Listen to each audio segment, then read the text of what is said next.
We've all heard it, right? Education is supposed to be the great equalizer, the one place where no matter where you come from, you get a fair shot. But what if that's not the whole story? What if, for a lot of kids, school is actually the place where tiny early advantages start to snowball into massive, unbridgeable gaps? That's the paradox we're going to unpack today. Wow, that's a pretty stark line, isn't it? It's from the Gospel of Matthew, and it basically lays out this idea of the rich get richer and the poor get poorer. But here's the wild part. Sociologists realize this principle isn't just about money. It pops up everywhere, from who gets famous in science to, you guessed it, success in school. And that leads us right to the big question, the mystery we're trying to solve.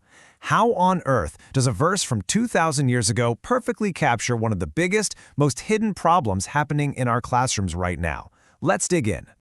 Okay, so the name for this whole phenomenon is, well, the Matthew effect, named right after that Bible verse. You can think of it as this invisible force, this unseen current in our education system that's either pulling students forward or seriously holding them back. So what does that actually mean? Well, the Matthew effect is all about what's called cumulative advantage. It's like a snowball rolling downhill. A kid who starts out just a little bit ahead in reading, well, they tend to read more, they start to enjoy it, they learn more words, which makes them an even better reader. That tiny starting advantage just keeps growing and growing, creating a gap that gets almost impossible to close later on.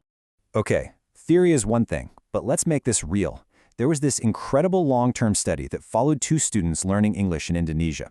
And their stories, they bring this whole abstract idea to life in a really powerful way. So, meet our two students. First, you've got Marlena. Her family had money, they were well-educated, and they could send her to private language classes. Her house was just filled with English books, tapes, the works. And then you have Krishna. His family was from a much poorer background. They absolutely valued education, but they just couldn't afford those extra resources. For him, English was something he only encountered in a packed classroom. And the result after 6 years? Just look at this. It's staggering. Marlena's English ability absolutely skyrocketed. Krishna's, it basically flatlined. It barely budged. That little gap they started with didn't just stay the same. It became a massive canyon. So the researchers dug into why this happened, and they found it wasn't just one thing, it was three key things that all fed into each other. First, their early experience. The resources and support they got at home. Second was motivation. This is huge. Marlena could see a future for herself using English. She wanted to work in broadcasting. For Krishna, it was just another hard subject. And finally, the actual learning activity.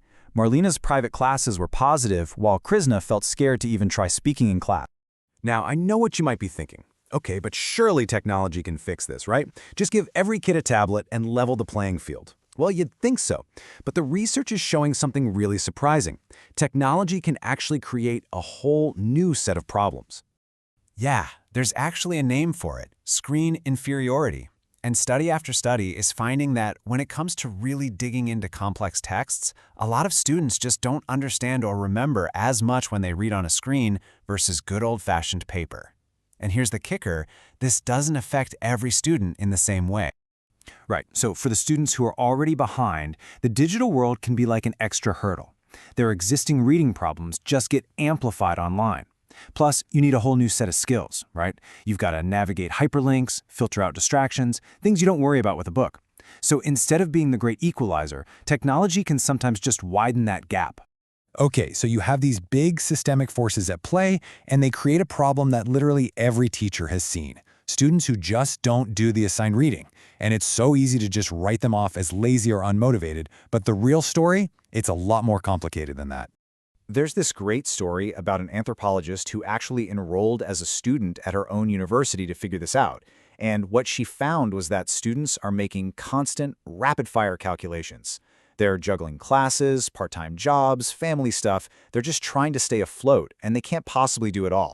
And that's the real insight here. A student skipping the reading isn't usually being lazy. It's often a completely rational choice. Think about it. If you feel overwhelmed, if you don't have the support you need, or if you have no idea why this reading even matters for the class, you're going to put your energy somewhere else. It just makes sense. Okay, so we've laid out a pretty tough picture, right? We have the Matthew effect creating these snowballing gaps, then technology and the sheer pressure of modern life making it worse. It sounds kind of hopeless. But there is a solution. It's a powerful, proven strategy that tackles all of these problems head-on. and it's called scaffolding. And the name is just perfect. Think about building a skyscraper. You can't just start laying bricks on the 50th floor, right? You build a temporary support structure, a scaffold, all around it. But you don't leave it there forever. As the building gets stronger, you start taking the scaffold away, piece by piece. Learning a complex new skill is exactly the same. A really common way to think about scaffolding is this simple but totally brilliant model. I do, we do, you do. It's a gradual release of responsibility. First, I do it. The teacher shows exactly how it's done.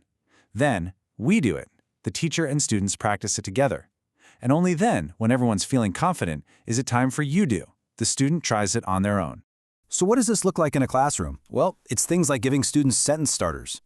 If this, then that, because, or providing a word bank with all the key vocabulary they'll need. It could be a checklist for a process or templates for writing a paragraph. These aren't super complicated things, but they're absolute game changers. So let's bring it all back. How does this one idea, scaffolding, help us build a classroom that's truly more fair for everyone? Well, it works because it directly pushes back against all those negative forces we talked about earlier.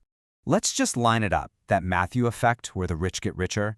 Scaffolding levels the playing field by giving every student that intensive, guided practice they need at the start. The digital divide, with the challenges of screen reading, scaffolding means explicitly teaching the strategies for how to read and navigate online. And what about motivation? When you make a really hard task feel doable, you build confidence. Students start to see that their hard work actually pays off. And this is maybe the most important point of all. Scaffolding isn't just a list of teaching tricks. It's really a philosophy. It's a fundamental belief that every single student has the potential to learn challenging things, as long as we give them the right support at the right time. It's our job to build that support system. So that leaves us with a final, really important question. If we know how to build these scaffolds, if we have the tools to fight back against this widening gap, what's stopping us from making sure every single student gets the solid foundation they deserve?